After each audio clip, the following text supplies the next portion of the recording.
Hello বন্ধুরা, তোমরা সবাই কেমন আছো?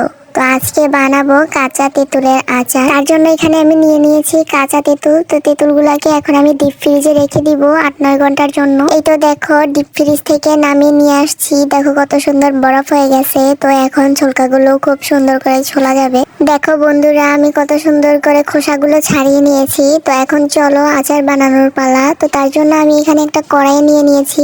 সেখানে সামান্য একটু পরিমাণে পানি দিয়ে দিলাম, তারপরে দিয়ে দিব চিনি। এই তো চিনি দিয়ে কিছুক্ষণ নেড়ে চেড়ে যখন বলক চলে আসবে তখন দিয়ে দিব তেঁতুলগুলি দেওয়ার পরে যখন এরকম বলক চলে আসবে তখন দিয়ে দিব মরিচের গুঁড়া আর সামান্য একটু পরিমাণ লবণ। আচারের আসল জিনিসই হচ্ছে পাঁচফোড়ন। তো এখানে আমি পাঁচফোড়ন দিয়ে দিব কিছুটা পরিমাণে। তো দিয়ে কিছুক্ষণ নেড়ে চেড়ে জাল করে নিব। এক পর্যায়ে যখন আচারটা এরকম হয়ে আসবে তখন বুঝে নিবে তোমার আচার রেডি হয়ে গেছে। তো এই তো দেখো আমার আচার বানানো শেষ। বাইরে ভাই, আচারটা এত মজা হয়েছে, আমার এখনো জিভ দিয়ে পানি পড়তেছে ভয়েস ওভার দেওয়ার সময়।